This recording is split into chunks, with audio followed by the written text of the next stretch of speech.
YouTube. Okay, so where were we last time?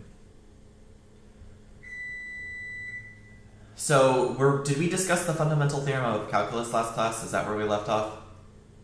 I mean, not where we left off, but is this what we discussed last class? Okay, cool. So we talked about the fundamental theorem of calculus. Oh yeah, quick recap. So we've learned about definite integrals. Okay, and definite integrals, what does the definite integral give you? So like, what is the definite integral from a to b of f of x? It is what? Like, what does it give you? The definite integral.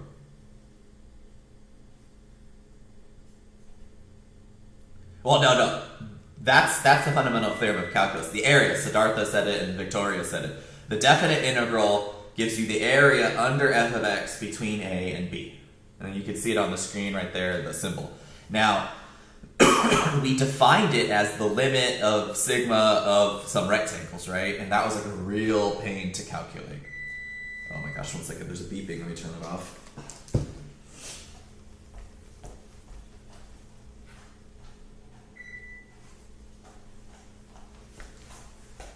Today is just not my day.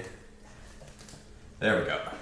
Okay, so we had this horrible way to calculate it, the limit definition, and we found out last class that you could use the fundamental theorem of calculus, which involved the antiderivative. Someone was talking about that earlier, right? So the reason we love the antiderivative big F is because it allows you to quickly calculate these definite integrals, at least if you know what the antiderivative is.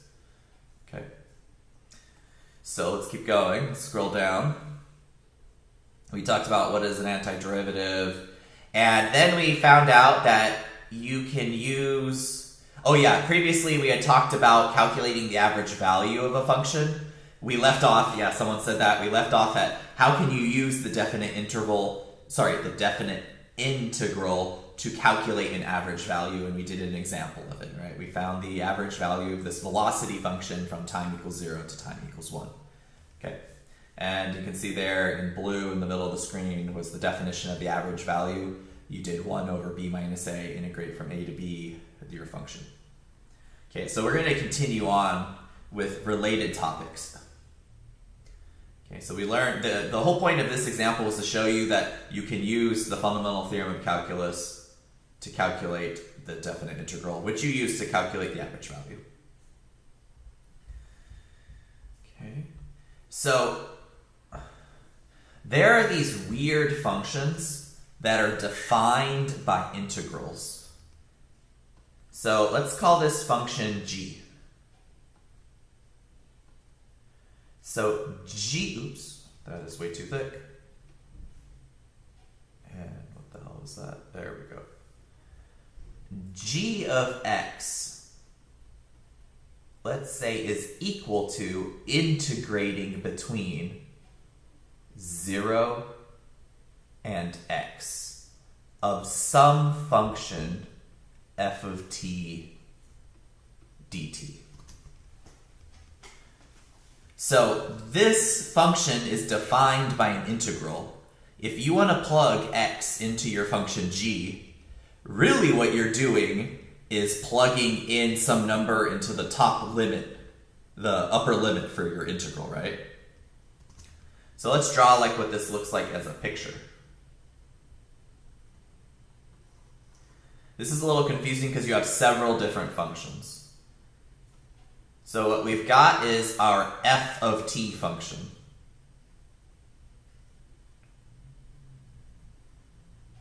Okay, so here's f of t. And my integral, where do I start accumulating the area from? So where's my area under f starting from? 0, yeah. And that's fixed. So here's t equals 0. Now, where is my area going to go to? It's going to go between 0 and what? X. Yeah, and here's the weird thing. X can change because it's a variable. So if this is t equals x, we can move it to the left a little, and what would happen to the total area? So what happens to the area if you shift that line over to the left? The area will what? Decrease, yes. But what about if you shift what if you shift where x is to the right? What's going to happen? The area will what? Exactly.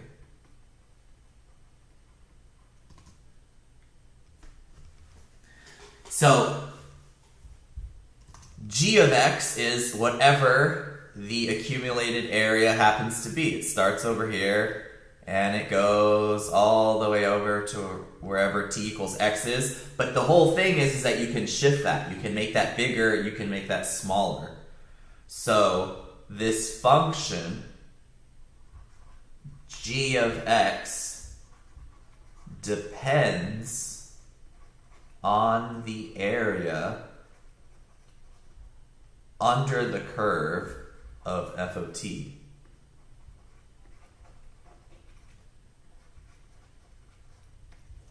So in other words, like how big that shaded red area is going to determine what the value of g of x is.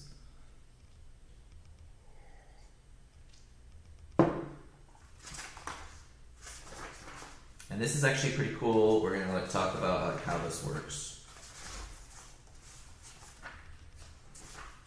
But is this idea making sense? This g of x, you evaluate it by having to evaluate an integral. Okay. So I'm going to give some more names for stuff here. Okay, this line right here, let's say this is t equals x1. And that line right there is t equals x2.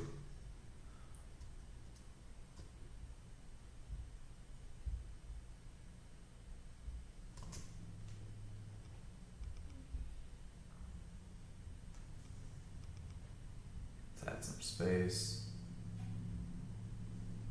So, what is g of x2 equal to? Oops, not x squared, x2. Like, how would you calculate that value? What is g of x2 equal to? Yeah, x can move because it's variable, person in the chat. But how would you calculate g of x2?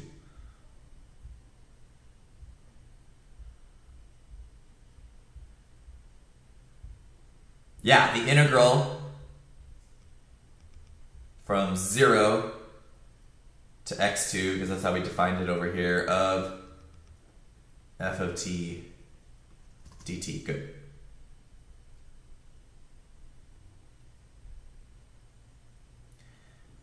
Now, here's the cool thing. You can use one of the properties of integrals to split this up. Because going from 0 to x2 is this little white segment right there. But does it make sense that I could first go from 0 to x1 and then from x1 to x2? Okay, right? We learned about that last time, so let's write that down. What you could do is integrate first from 0 to x1 of f of t dt, and then you could add the integral from x1 to x2 f of t to dt. Let's add some space.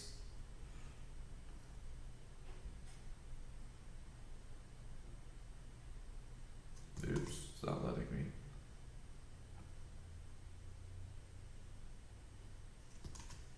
There we go.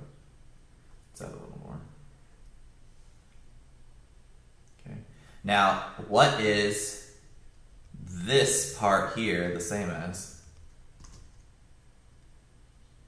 What could we rewrite that integral as?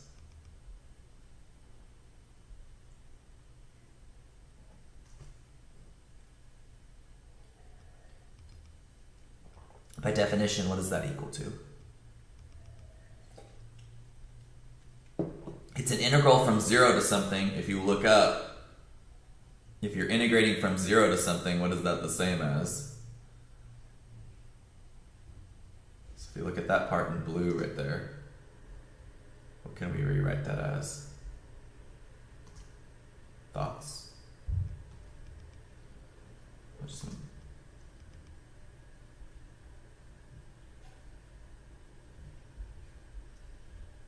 So this thing right here, we can rewrite it as something that looks way simpler. What could you rewrite that as? It is the area under the curve, but I'm gonna like refer you up to here. If you're going from 0 to something, this integral, what can you rewrite it as? Right, so in this case, what can you rewrite this as? G of what? G of, yes. Unfortunately, we can't rewrite this one.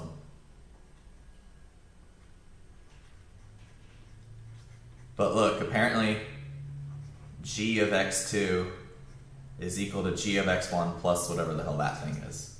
So I'm just showing you when you're dealing with these functions that are defined as integrals, you can do odd things with them that you may not be used to doing, right? And this came from the properties of integrals that we learned last class, or the class before. I don't remember when we learned it. But is that making sense that you can split them up like this using the property of integrals? Remember the rule was that if you have like your function f of x, if you integrate between a and b, what could you do?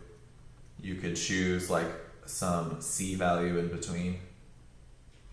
All right, remember? So you can first integrate from a to c, and then you can integrate from c to b. Do you remember learning about that? That's basically what we're using here. Okay.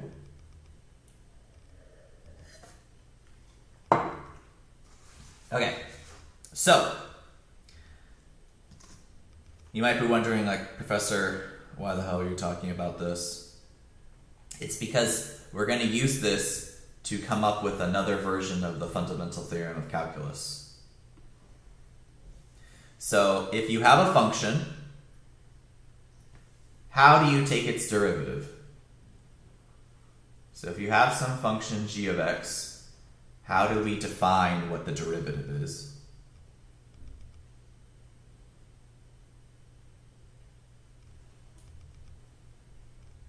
So like, what is the process one uses to find the derivative? If we want to figure out what g prime is, how do we do that?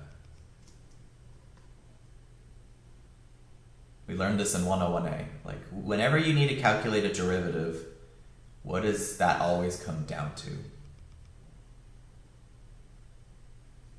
What do you mean by f? So our function is called g. Typo. I was like, f. I was like, what is that? Like drop f in the chat because everyone's like, wait, what the hell is he talking about? Yeah. You take the limit of the difference quotient. So what you can do is if you want to take, find g prime of x, you could do the limit as h goes to 0 of g of x plus h minus g of x all over h.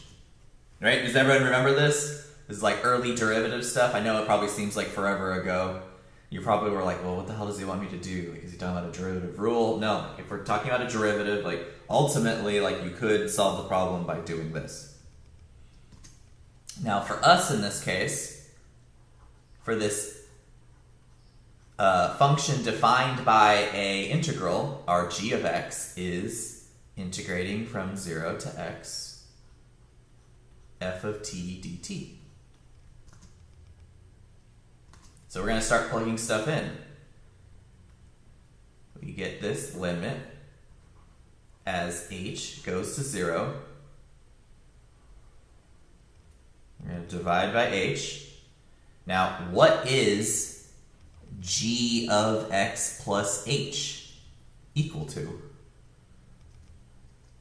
Like for my function, which is defined by this integral, what is g of x plus h? Well, it is, I'm going to integrate from 0 to x plus h, right? F of t dt. So I'm going to make those replacements. Integrate from 0, x plus h, f of t dt, minus integrate 0 to x, f of t dt. Okay, let me highlight it. So this g of x is this stuff.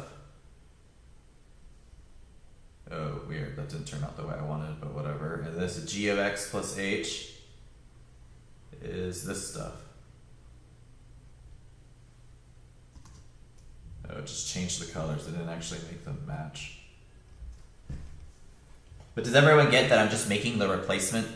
G of x is defined by an integral, so now I pop the integral in there.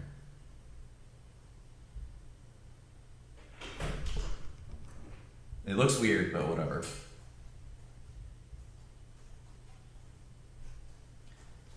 Okay. Now, we're going to look at this integral right here. For that integral that I just highlighted in green, I'm finding the area between what two numbers? I want the area under f between what and what? So here's my f of t. Between 0 and x plus h.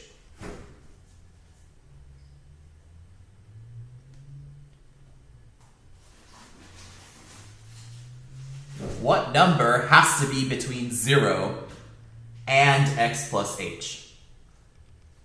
X. Nice. Which means I can split this integral into two different integrals. One of them will go from 0 to x, and the other one will go from x to x plus h. So we're going to write that down. This now becomes equal to the limit as h goes to 0, and that 0 to x plus h integral is now going to be from 0 to x. And then we will add the integral from x to x plus h. And then what is being subtracted? The integral from 0 to x. And you're like, oh, holy shit. What can I do now? So you have to have a little fun in math. You have to be like, oh wow, I surprised myself. Holy shit. What can now happen with that limit? You can cancel out two of the integrals, right? Because you have from 0 to x, and then you also have minus from 0 to x. So this one will cancel out with that one. So I'm going to pause. I'm going to give you a moment to write that down because I know there's been a lot. I also want you to think about it.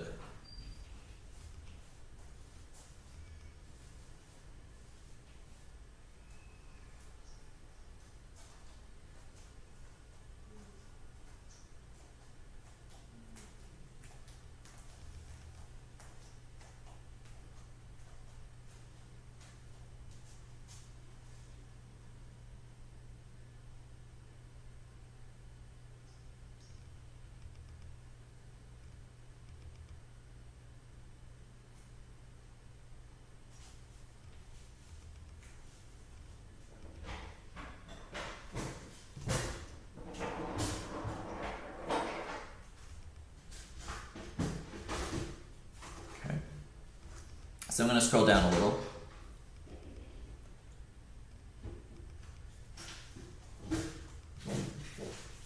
And let's get rid of those two things that canceled. So you get the limit as h goes to 0. And dividing by h, I want to factor that out. I'm just going to factor that out as a 1 over h.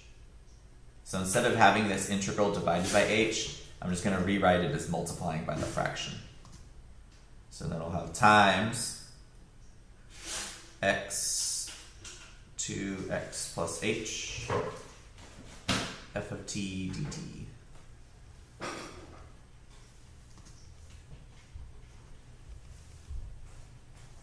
Mm-hmm.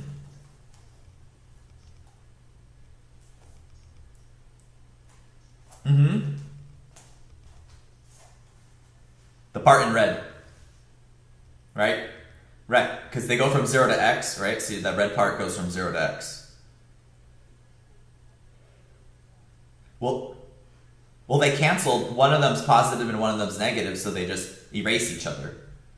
Right? So you're only left with that integral from x to x plus h. Mm-hmm.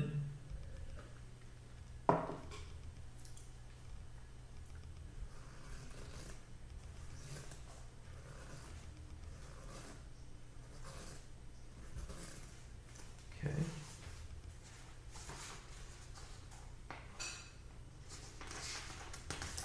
Now, this actually should be sort of familiar. You may not realize it, but it is. What was the definition of the average value of a function? It was 1 over b minus a integral from a to b f of x dx. Right? Does everyone remember that from last time? Okay. Notice this bottom part, the b minus a, is the top minus the bottom number. And do you see how it's 1 over the top minus the bottom number? Okay. So let's look over here at that limit we just worked with. My top is x plus h. My bottom is x. What is the top minus the bottom equal to?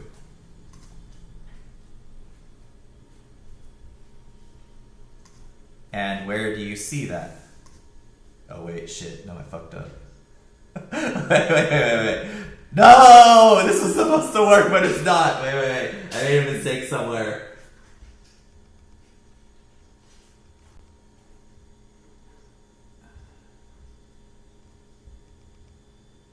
Oh, where's my mistake? Yeah, thank you, Genesis. This is not supposed to be h, it's supposed to be x. So what do you actually get?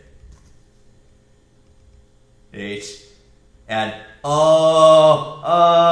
where do you see that? Right there, right? So that thing right there, that limit, is actually the average value of the function, right? So all of this, in some sense, ends up being equal to the function.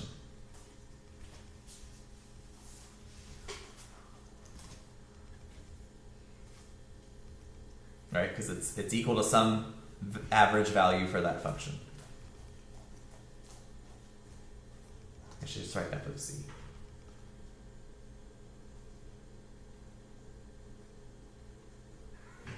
i.e. the average value of the function.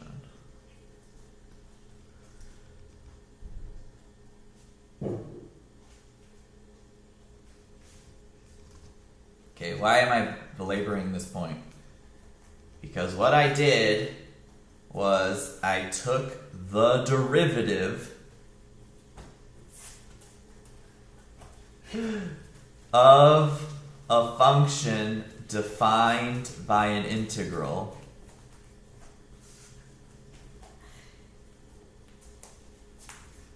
So if you look at that, what you have is the derivative of an integral. And what did we get that was equal to? This. So what did the derivative and the integral basically do to each other? Right? Remember how we started with, I have a function defined by an integral, that's the integrating from 0 to x f of t, and now I'm going to take the derivative of that. So when I took the derivative of this integral, effectively what happened?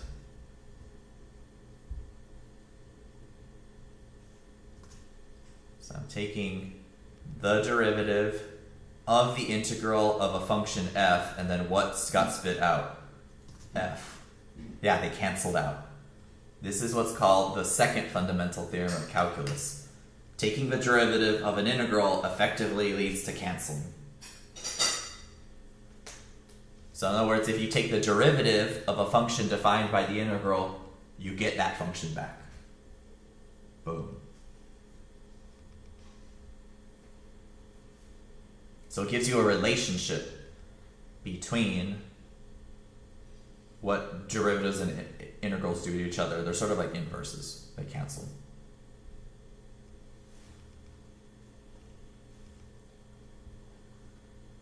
And it equals f of x, but for over here, I was just saying that technically this is equal to the average value of the function. But yeah, you could say that the derivative of the integral equals f of x, not just f of c. But in this particular case, you would get a number. But in general, you get whatever you would plug in.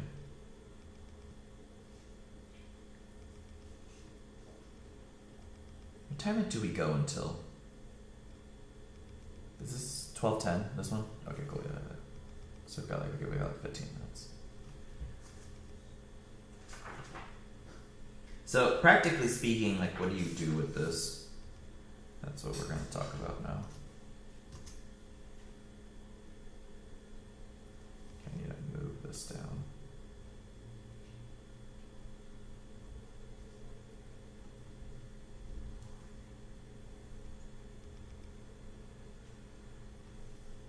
So, example.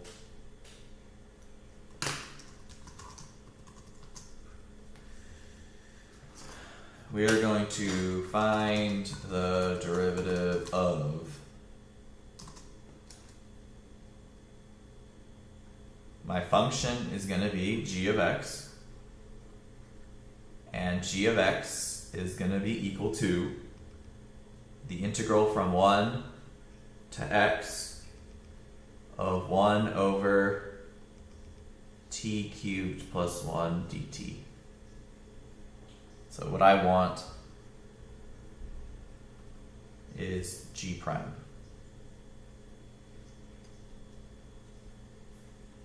i.e., I am taking the derivative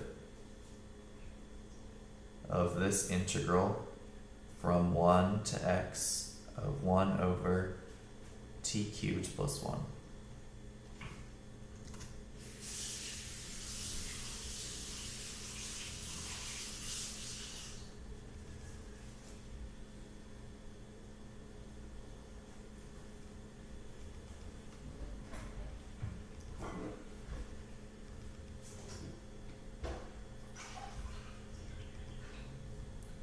Okay, so what did that rule just tell us? The one we learned above, the second fundamental theorem of calculus. It said that if you take the derivative of some integral, what is it that you end up getting on the right-hand side over here? F of x. So notice that inside the integral, what was the variable? F had, what was the independent variable inside the integral? T. But when you take the derivative of this integral, what variable do you end up with? X. Okay, so basically, it's actually really easy to do these problems. You just take whatever's inside the integral and you rewrite it, but instead of putting t's, you put x's. Because the derivative cancels out the integral and you get what was inside. When you look at it that way, it's actually like really easy. But like the reason for why it's true Oh, does it matter what number it starts with? No, it makes no difference what number you have at the bottom of your integral, as long as you have an x on top.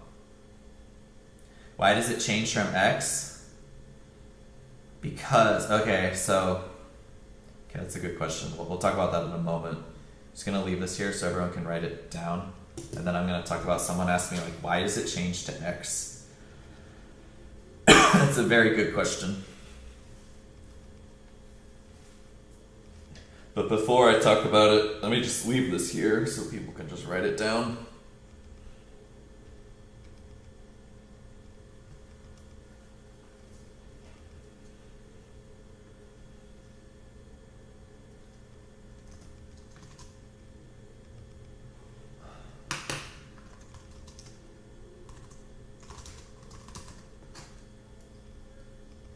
Okay, so let's talk about y.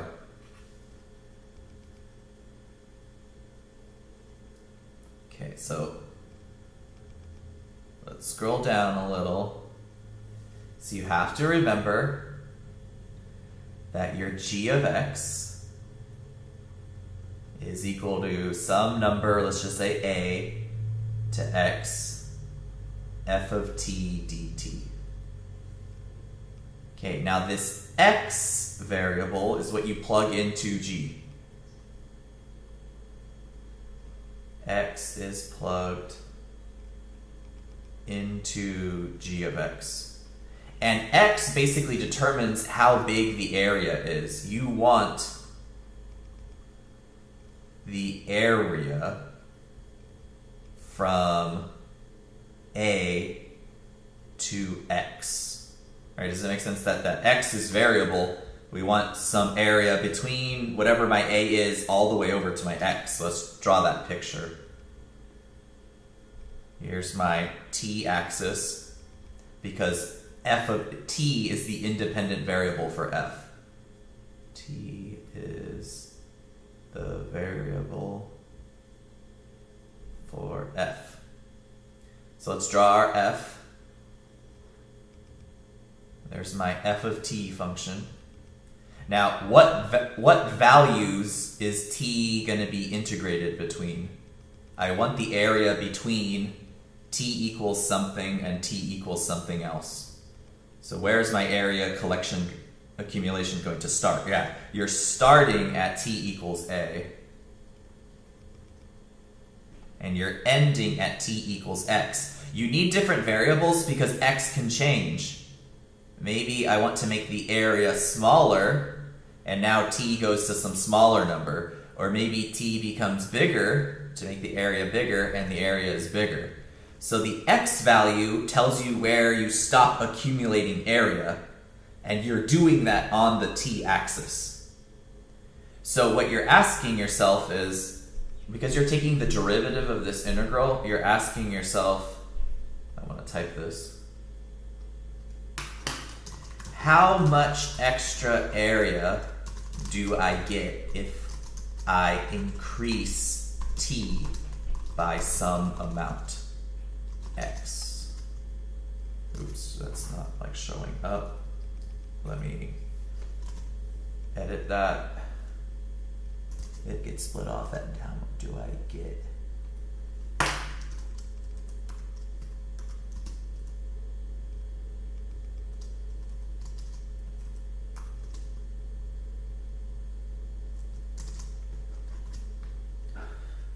Okay, so when you're taking the derivative of this function, you're saying like, hey, if I, instead of going from a to some value, if I increase it by x or something like this, how much extra area do I get? So that's a new variable compared to the t that f of t was defined within. That's why they're different. Okay, so you're thinking about different things.